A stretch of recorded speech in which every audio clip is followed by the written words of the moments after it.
Okay. Don't ask me, you're not doctors. And if you want to call me a bully for that, so go ahead.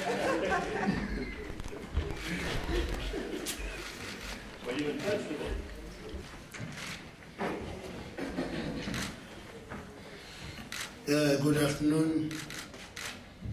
Good afternoon. I'm with NEC Lekgotla, who is the spokesperson of the ANC.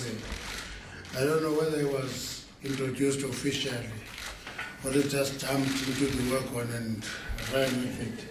I'm introducing him now, formally. I'm with the chairperson of the communication subcommittee of the NEC. I don't want you to confuse roles. He's not a minister of small...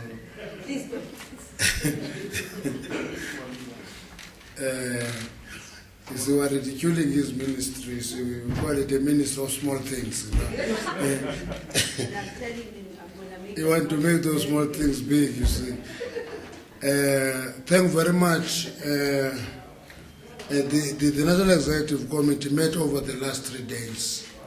That is from Thursday the 5th to Saturday the 7th, in St. George Hotel, Tshwane, and the meeting combined the scheduled May meeting. You remember our NEC was scheduled for May, but it had to be pushed out because of the elections.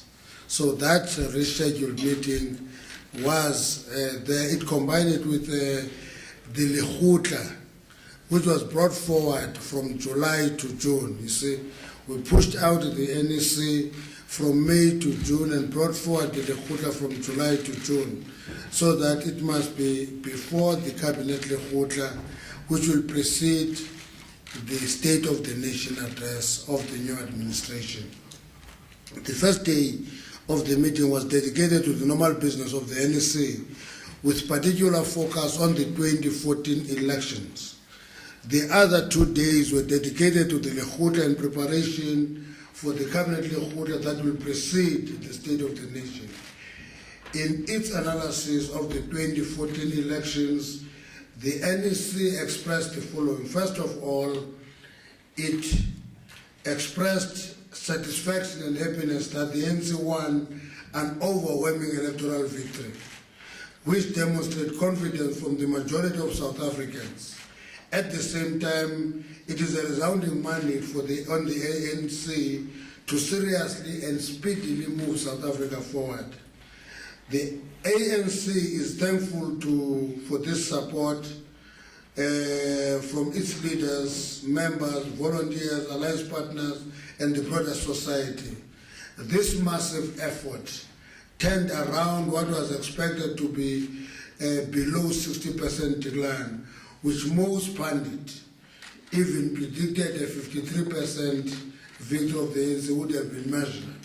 And in the prediction of the 53%, you will recall that there were predictions that we were going to lose some provinces and therefore reduce the confidence of the ANC in governing.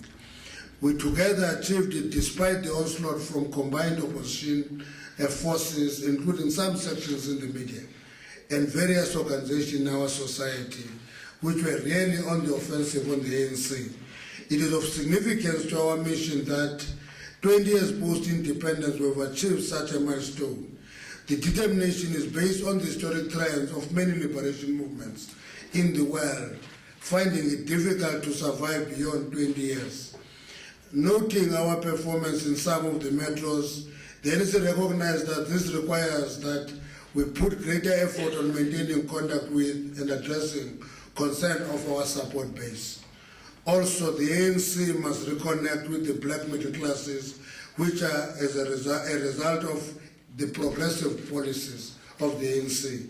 You will note that in 2 metros, for example, we didn't get 50% when we took the actual votes in those 2 metros. To us, we noted that as a serious development that needs our attention.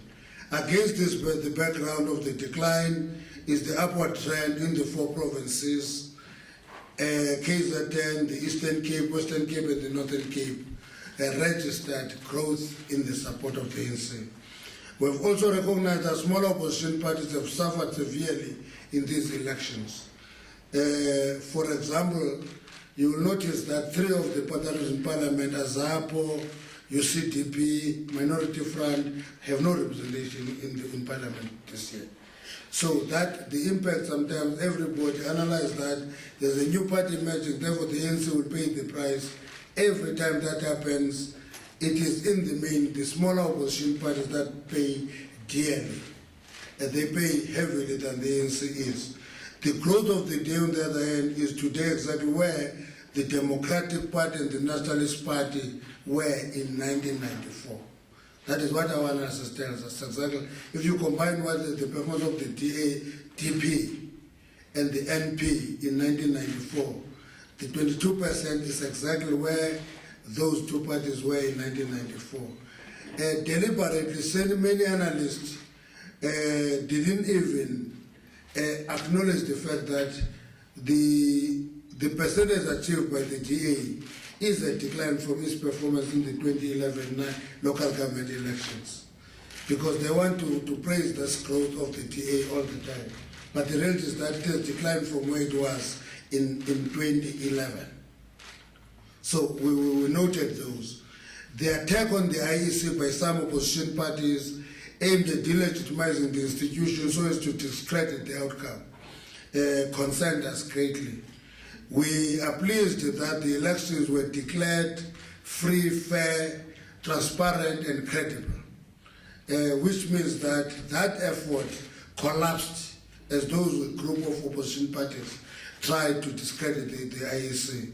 The NEC adopted the program of engagement with various communities. Paramount in this is moving with vigor and speed to implement the commitments made in the manifesto. The NEC Lekgotla accepted that the election victory is a mandate for the ANC to implement the radical economic transformation as decided by the 53rd National Conference. It therefore agreed that the 0.6% negative growth for the first quarter of 2014 must be speedily arrested. The 5-month strike in the Platinum Belt was seen as a major contributing factor. Of concern was whether this was really a collective bargaining strike or a political strike. The question is raised because we've noted the following disturbing developments. One, it was quite shocking for us and quite strange in South African trade union history that the articulation of the AMCU position was by white foreign nationals signaling interest of foreign forces in the destabilization of the economy. That's what we're writing that it is not AMCU itself that articulates this position. Some foreign nationals come and talk for AMCU.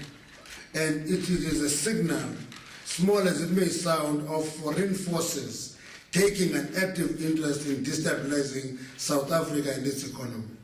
Secondly, the direct participation of the EFF in the negotiations. When Comrade Dalimpofu sat in there in the negotiations, it became quite clear to us that it is changing the complexion of the strike itself and therefore indicate the collaboration between foreign forces and internal forces in destabilizing the country and the economy. These two factors led to Lekgotla into cautioning the Minister of Mineral Resources in handling the facilitation with care. That, Minister, please do facilitate if you want to, but be careful, don't get dragged into what is a workplace dispute, and therefore draw government in, because you do it in the platinum sector, you will be required to do it in the gold sector, you will be required to do it in the auto sector, in all the other sectors in future. And that was the caution that was given to the Minister of Mineral Resources. There were questions about the role of the state in workplace disputes, where there are clear rules guiding those disputes.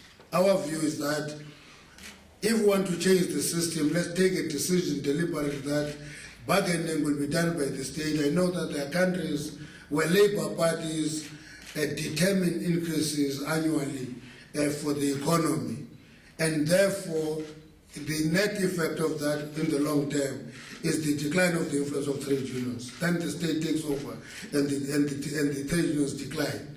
If we want to allow trade unions to bargain with employers in the workplace, as it is the case in any free market economy, let's allow it to continue that way and allow trade unions to bargain with employers and not take the state to be at the center of bargaining. Otherwise, trade unions will lose ground because workers will not relate successes to the effort of trade unions, and they will see every success as good-heartedness of the state. So we are quite cautious about that. The security class, I was reminded that they have a duty of ensuring safety of citizens, even when there are strikes and protests. It doesn't take away the responsibility of the state to provide safety to its citizens because there is a strike.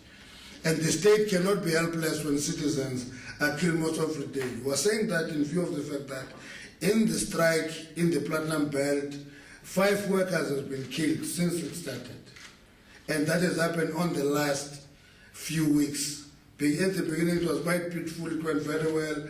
All of a sudden it violent and 5 workers have been killed. And we're saying the state can't be idle when workers are being killed, because what is today known as Marikana debacle started with watching workers killed day in and day out. By the time there was the Marikana massacre, 10 workers had been killed in that strike. So we should not allow that development because it may translate to another disaster. The government was now to deal with the situation more decisively if the economic decline is to be arrested. All the other interventions will not be taken seriously if the state cannot deal with the strike. That is not only putting pressure on the employers, but starve those workers to death. As you all know, I was home for 9 days on leave after a long time. Stayed idle there, walked in the villages there. I came across a number of these workers from Marikana who were saying, hey, we're here, they were not working there. Would have loved to go back to work, but intimidation and desires, we can't take the risk. We either starve than go there and be killed brutally. So it's an issue that we should be looking at more carefully. The employers must be forced as well to do what they committed themselves to do. The provision of decent accommodation is a commitment in the mining charter.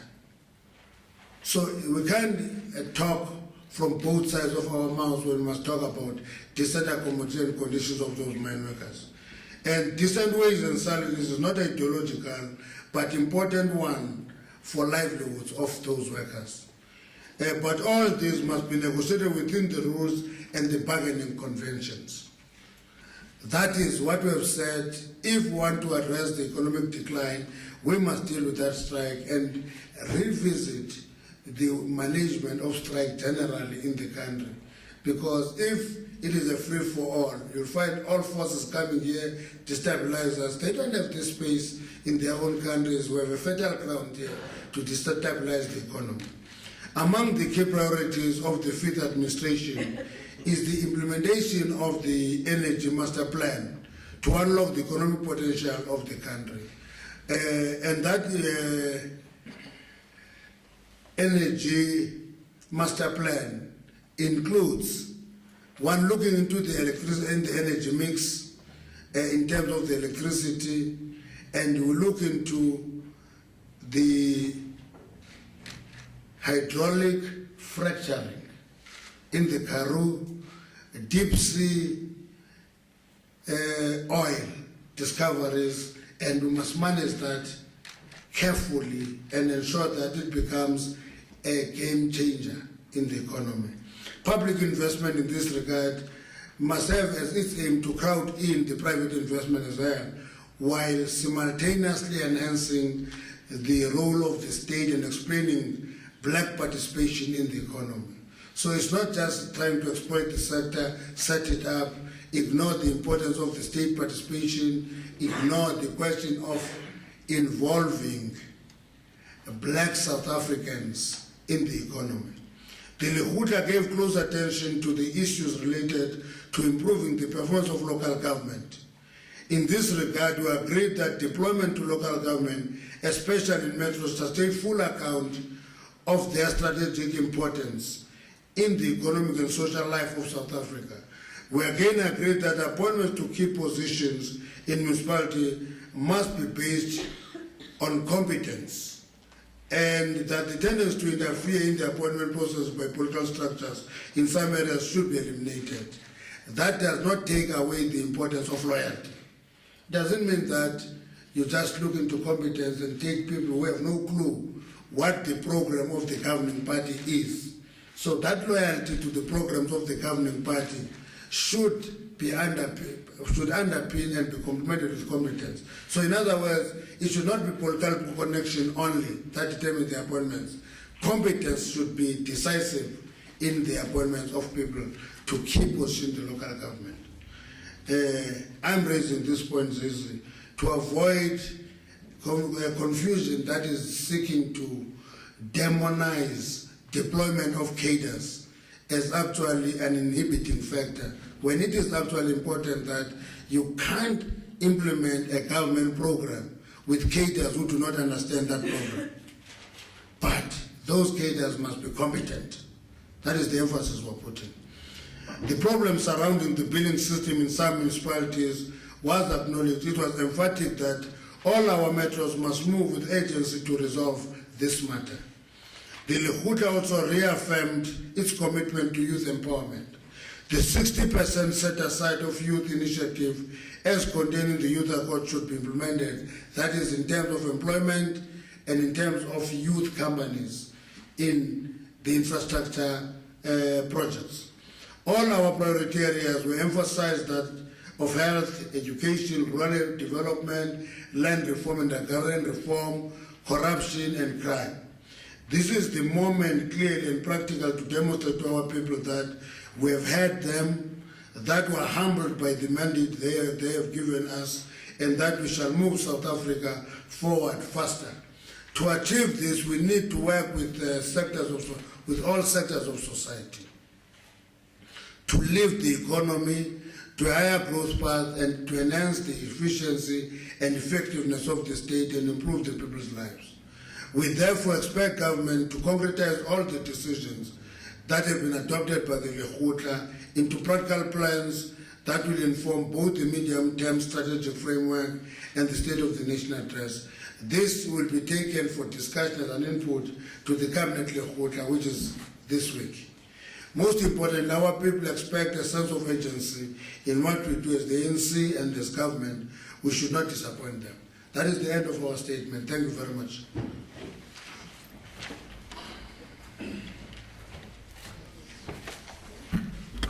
That was clear enough.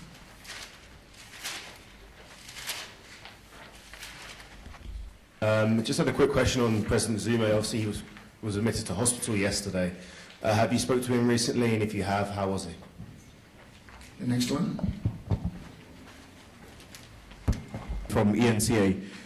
Nobala, we heard from the Mineral Resources Minister yesterday, Ngwakola Matlodi, say coming days. In fact, he actually said Monday, meaning tomorrow, that they're going to be making announcements on a basket of measures to be taken to stabilize human assent.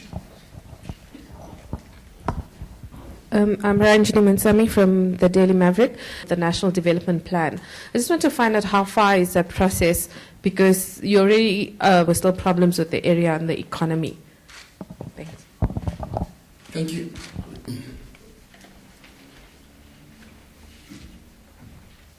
People were in the short briefing we had on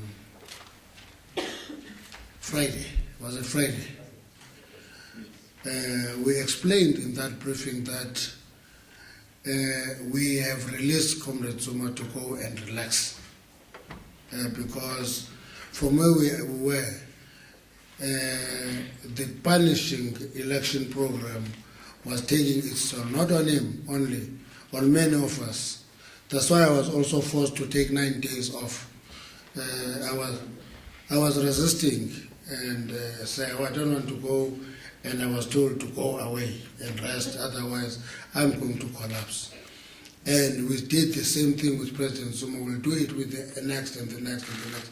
All our officials will take time off. We'll force all of them. And taking the advantage of having been given that time off, the president went for routine health check in hospital yesterday. I can't have details of what came out of that check. And our information was that he was going to be out of that yesterday, late or today. So I expect what was said in terms of what was communicated to us was there for routine checkup, and he would be out late yesterday or today. So we're expecting him out today. As I always tell you when you ask me how am I, that you're not a doctor. I am not a doctor either. You should appreciate that I won't know the intricacies of what goes on with that. But our understanding is that it is correct to do a detailed checkup when you are resting, and we're expecting to rest more, so that by the time you go to the State of the Nation address, he must have the necessary levels of energy. I can tell you this election campaign was quite punishing, I must say that. If we can tell you experiences during the elections, sometimes you sit and watch TV and you sleep on the sofa and with the face of the president, and when you wake up at 4 in the morning, you say, it is this man who made me so tired, you know. You point at you at the face in your t-shirt. That's how punishing it was. So it was punishing for everybody. On the security cluster to announce action, that I would not know. If a minister say a cluster in government will announce action, I would not have the details of that action. All I know is that we said to the security cluster, it can't be sitting idle and watching people being killed every day. And there's no visible policing, nothing. They behave as if things are normal. When people are killed, the situation is not normal. And all we said, we stopped there. That's where our role stands, is that we're making this observation. Please pick up your socks, deal with that situation, bring peace and calm in that area, even if the strike is continuing. So we will not have the details of what this cluster will do, what that other cluster will do. The radical economic transformation, the definition. You see, Karen, you are caught up in the South African sickness of taking all your time with conceptual clarity. You want to clear and perfect concepts. And our view is that that is not the time for that now. We agree on economic radical transformation, and what we are saying, you can only talk of radical transformation if you implement radical programs. So it will not be what we say, it will not be what we define, it will be what we do in the implementation. What will be happening on the energy sector? That will tell us if we are actually in a mode of radical economic transformation. What is going to happen in transport infrastructure? What will happen in ICT? What will happen in water and sanitation? Once we intervene decisively in those issues, the multiplier effect will be felt in mining, manufacturing, and other sectors of the economy. Only that content will determine whether it is just a phrase or it is practical. And the Lekgotla was quite clear that we'll be expecting people to do things decisively, move with the necessary speed, change the lives of our people, turn around the decline in the economic growth, and actually grow the economy at a higher rate. That's what we're saying. If we can't achieve that, it doesn't matter what our definition is. It will not add content to what we want to see happening. How do we expect the intervention in the strike to arrest the decline? What you should appreciate is that what is the component of the export sector that comes from mining? And platinum is the lead mineral in that sector. Once you quantify that, you'll appreciate that once that sector is actually in a standstill, nothing is done, there's no production in the platinum sector for 5 months, you must know that the impact of that will be very huge in the economy. Because it is no longer gold that is a leading mineral in South Africa, it is platinum. Once that sector is stopped producing, you must know that the impact on the actual growth of the economy will be visible. And it will also impact on the size of the exports. We're talking of the decline, 0.6% decline. I can tell you, without seeing any statistics, you will also see the growing deficit in terms of the trade. Trade deficit is going to grow because our export will have declined to the extent that platinum export has declined. And that is why it is for us quite important to deal with the strike. Sorry, I wanted to know what are the other ways? I understand What is the other ways of what? Ways of reversing this negative trend in Europe. Other than the strike. Now, the negative growth, the 0.6% from where I sit, the major factor there is the strike. That's the starting point. It's a different matter when you talk about changing the low growth trends in the economy. That is something else. That's why in dealing with that issue, we had to talk to sectors and say, sectors in the cabinet Lekgotla moving forward, each sector must come up with a plan and say, how are we going to increase our contribution to the GDP? Whether it is agriculture, whether it is manufacturing, whether it is mining. Because when we talk of a GDP growth, it's a universal figure that we look at. But that universal figure is a combination of the contribution of the various sectors of the economy. Mining is but one of those sectors. Other sectors can actually generate more growth in the economy and therefore turn around the current trend. That's why we talk to the energy sector, we're talking to the mining sector, we're talking to the manufacturing sector, we're talking to mining and platinum in particular. So the combination of what we do in all those sectors will determine our success or failure to turn the economic growth around. NDP problem with the alliance.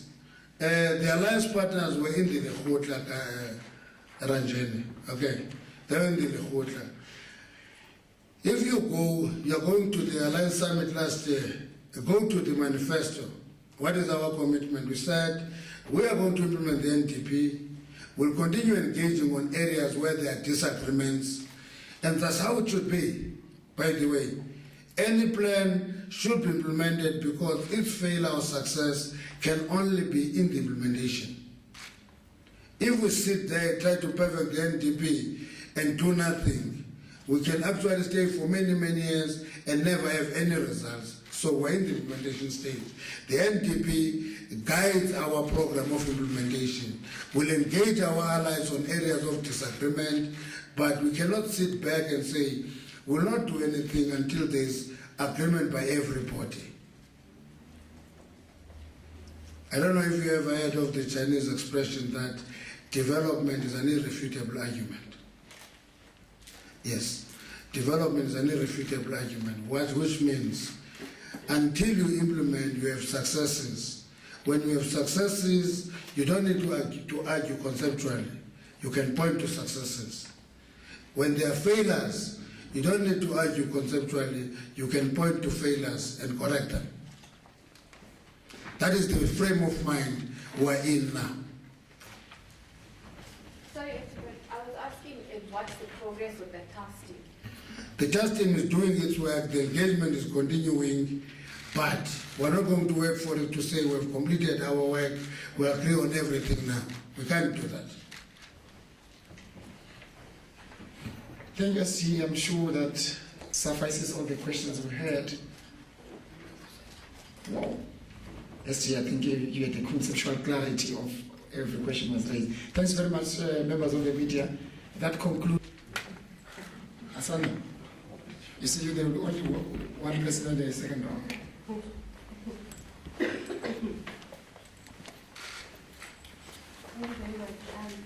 people who handed you the overwhelming mandate, we can say that they are in your rural areas specifically. I'm very interested in what came out of the Lekgotla, because that sector of society is the most, I think, aggrieved, because they believe that when you look at the infrastructure, specifically the services, in the postponement of those congresses. My second question is for Minister Zulu. Performance of the performance in the metros, and the next line after that, you said that the ANC needed to reconnect with the middle class. What is the major concern there, Nopala? Please give us some more detail there. Well, what do you mean that you need to reconnect with the black middle class? Appointment process by political structures in some areas should be eliminated. Yet when you elaborated, you seemed to defend Especially there's an assumption that the majority of voters who voted for the ANC are rural people. It's an assumption. It's not backed with facts. Okay. First of all, we'll have to demystify that perception. Rural people did vote for us, but if you take the concentration of the population, Gauteng is the biggest province today, not by default, because there's migration of people from the rural to the city, not unless you define them as rural people even when they have migrated to the city. And you can also go to the Western Cape, the same trend is visible. You can go to KZN, you find that the biggest concentration is around eThekwini. Now, I'm raising that reality so that we should not have a myth that were voted for only by rural people in the main. Because it is that myth that has misled my quarters to make dogs queue, because it thinks that these dogs from the rural areas do not matter, they don't know what they're doing and so forth. It is not factual. After there was an analysis of the middle class and in terms of education of voters, which actually pointed that the majority of people with post-matric qualification by far voted the ANC. There is an analysis that points to that. I think people with a junior degree, about 65% thereof voted ANC, and there was a breakdown of it. I'm not a researcher, I don't know how they come to. But let me answer the question about rural areas, rather than talking to the myth that is in your mind. You see, if you look into the rural areas, those are the people who appreciate development more. You see, if you go to the rural areas, which we did a lot during the election, and we do it all the time, you'll find out that people in the rural areas appreciate the fact that today they are recognized as citizens. They are attended to by municipalities, something they never had. They receive services like any other citizen. They appreciate the fact that they are now by and large electrified. They appreciate the fact that they have access to water. They will raise issue about the maintenance of access roads. And if you look into our programs and the emphasis in setting up the ministries, you'll see that there's a lot of focus in dealing with those issues. The establishment of a water-dedicated ministry, taking away everything, is because we want to change the question of access to water and licensing from focusing to agriculture and mining to ensure that where there is a dam, communities access that water. When we dealt with the problem of water in Madibe, both in Majaganeng and almost the whole district, the biggest complaint was water going to the nearby mines when villages didn't access that water. Setting up that ministry talked to that issue. That's why when there was a problem in Bloemhof, you saw the new Minister of Water going there physically, immediately, so that she can acquaint herself with the problems of water in those rural towns. So there's a focus on that issue. Secondly, look at the work done by the Rural Development Ministry. Many of the people never notice the work of that ministry. All of a sudden, the rural areas are in the map of development in South Africa. And you see, one of the projects that we opened in the run-up to the elections was to open a feedlot in a small dorpy of Elliot in the Eastern Cape. Now, if you don't understand rural development, you'll not know the significance of opening a feedlot, which is the first phase in the value chain of meat production. Okay, so there's a lot of work happening in terms of rural development, and the rural voters are not the most aggrieved, unfortunately.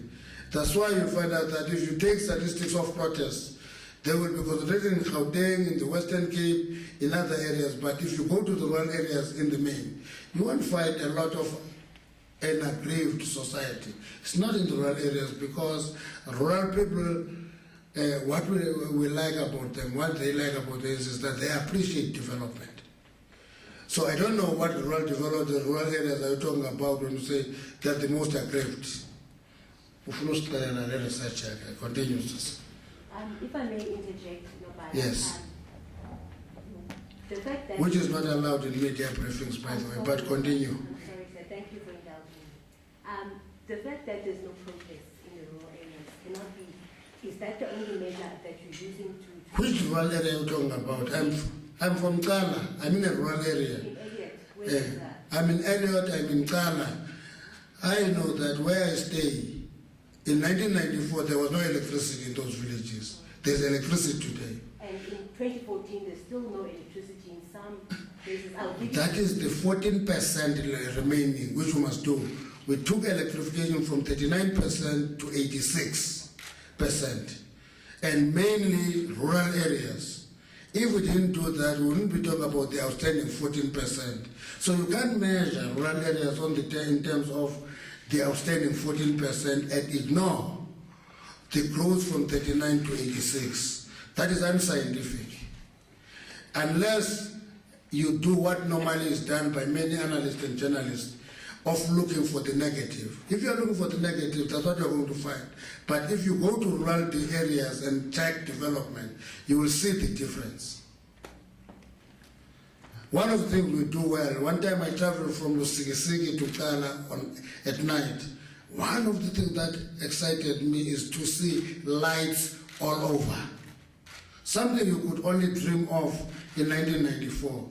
And those rural people appreciate that they have today access to electricity. But what we said we should actually accelerate is the improvement of infrastructure in those rural areas, particularly access roads. And also begin to work on productive land that is lying fallow. That is what we should be doing. So we have identified areas that we need to attend to in terms of rural areas, and the relevant ministries will come up with the programs to deal with those issues. So when you say that the most aggrieved, I can tell you that you're assuming. You're assuming that that's not the reality. Because there is development happening in rural areas. The life in rural areas has changed dramatically.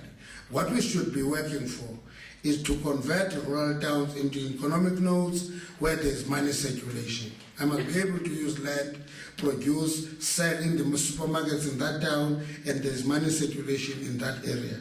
Once we reach that stage, those rural areas will be much better. Fractional clashes of the ANC in the Northwest, did the ANC intervene? I don't know what and what do you want. When you talk to me, as you are confirming, I told you that there is something called the National Task Team dealing with problems of the Youth League. Now, if you want me to run the Youth League, I won't do that. I am not running the Youth League. The NTT is running the Youth League, okay? If there is postponement of a conference, whether it is an intervention of the ANC is immaterial.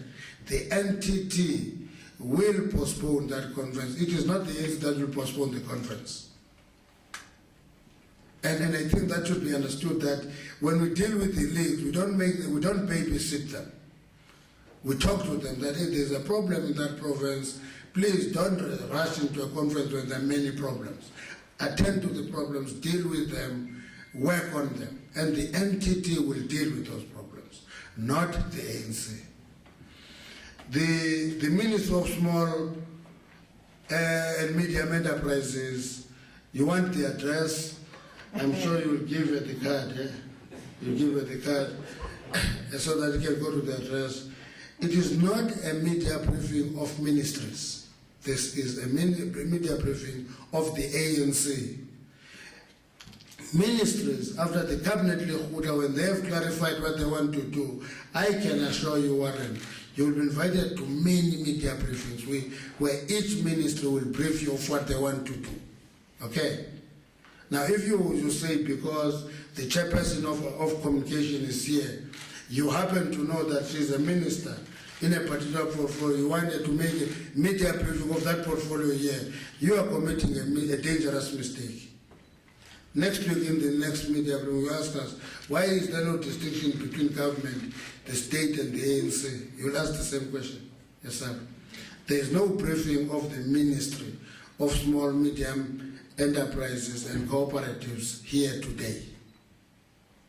They are going to the Cabinet Lekgotla. They will refine their work, what they will do in the next 5 years. I can assure you, you'll get the briefing after the Lekgotla, and each ministry will be giving you the briefing as a ministry. Then you'll get the clarity. Reconnecting the way with the middle class, we talked of the middle classes because it's not homogeneous. It's not a homogeneous class. Who asked that question? Where oh. They are not homogeneous. The starting point is that the black middle class, what we call the black middle class bulge in society, is a product of ANC policies. That's our starting point. They are beneficiaries of the ANC policies. That's why in the main they should be what we call in our studies and tactics a motive force, because they stand to benefit from change. And therefore they must, what we're trying to reconnect is, if you stand to benefit from change, you must be prepared to defend the change.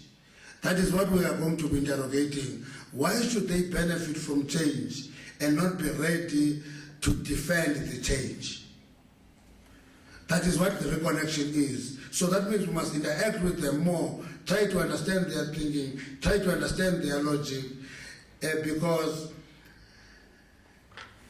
younger professionals, Tony, do not believe when I tell them that up to 1989, a black person wouldn't get a blasting certificate in the mining industry, which is a basic qualification to be a miner. Couldn't, because it was a preserved job for a scheduled person, which was the legal term for a white person. And we have a duty to explain to them, but listen, it is not manna from heaven that you are developing as a middle class, you have having access to many of the traits that were reserved. It is a product of change. Therefore, you have an interest in defending that change for the long-term growth and sustainability of that middle class. That is the reconnection that we're talking about. So that we should not take it for granted, because if we don't explain and engage the middle class, they will never appreciate that link between their development and the change.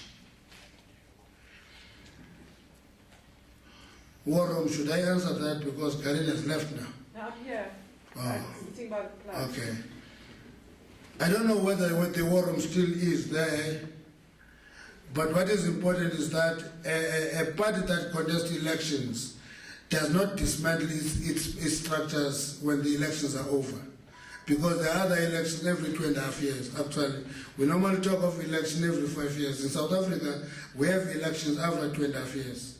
Actually, by the beginning of next year, the pressure to go into preparation for the local government elections will be hotting up. So it is important for us to keep the structures intact. What will we do different? I think we don't start from what we are going to do different. We start from what is working for us that we must sustain. That is our starting point. And what should we strengthen that works for us? Then move on to say, where are the weaknesses that we should improve? And that's where the changes will be. So the analysis of the election results, where have we lost support, will inform the strategy. We don't have one size fits all. For example, you can come to Gauteng, you'll have to have specific targeted intervention for Tshwane, where we fell under 50% in the general elections. We can't allow that in the local government elections. Therefore, we'll have to do detailed VD by VD of Tshwane. Then that will inform what our strategy should be. Because what should happen in the central city of Pretoria and what should happen in Mamelodi will not be the same. Sources of grievance in Atteridgeville and Mamelodi may be similar, but there may be something totally different in the central town, and where there are also VDs where we think we should make inroads in. So you can't say what we are going to do different and there's one line definition of what will be done differently. Again, we'll go to Nelson Mandela Metro and say, why did we get 48.8% in Nelson Mandela Metro? Where did we lose the support? Is it in Gwede? Is it in Motherwell? Is it in the northern areas? Is it in city? Then determine the strategy of dealing with areas where there was decline. So there can be no one size fits all of what we are going to do differently. But in the main, we will be strengthening what works and then adapt in areas where there are weaknesses. That's what we're going to be doing. Interference and cadre deployment, competence, and let me, I normally like to take time about this thing called cadre deployment. Cadre deployment, one of the things that we should never agree to is to make cadre deployment a swear word. Can't be correct. You know, if the Republicans take over office in the United States, they clean the offices, appoint new people. When the Democrats take over after one term, they clean the office, appoint new people. And it's not seen by people who talk about cadre development as cadre development, but it is the same concept. That the reason that they clean is because they appoint competent people who understand their program. So you can't expect the ANC to depend on graduates who are hostile to the program of the ANC. It will not work. The government, the state will collapse actually, and the ANC will run into disarray because you'll have graduates, teachers with degrees as many as the leaves of trees, but who are hostile to the program of the ANC. You can't expect that to work. Cadre deployment in the first place is to the alignment of the administration and the political leadership. Then you come to a lower level of appointments. The appointments, we have been repeating this, say, we must never appoint a person purely on the basis of political connection. Because once we do that, it will fall in the category I talk about where factional links will be the determining factor in the appointments. We say the person must have meet the basic requirements in terms of qualification of the job. The person must be competent, the person must perform in the selection process, and on the basis of that be appointed. And what we are saying when we say we must avoid political interference is when there is an order that says thou shalt appoint Gwede Mantashe in that position irrespective. That should be stopped. If there was preference of Gwede Mantashe and it is proven in the selection process that Gwede Mantashe, one doesn't meet the basic requirements, he should be disqualified. Number two, you discover that in the actual selection, Gwede Mantashe does not perform in the processes. He should not be appointed purely because politically we thought that is the right person. We must be able to come back. If we go to the Minister of Small Enterprises and Small and Medium Enterprise Cooperatives, we give him a cadre. She must still have the right to come back to us, but this cadre doesn't fit the cost. That is what we're talking about here. And not appoint that cadre on the basis of a directive that is political, when that directive will collapse the department. Because at the end of the term, it will not be that cadre who is actually put under pressure. It will be that minister who will be told to be not performing. So we say we must not create an environment of deployed political leadership of the ANC to fail deliberately. That is the essence of what we're saying in the statement. Thank you very much, SG. That concludes our media briefing. Thanks very much, members of the media.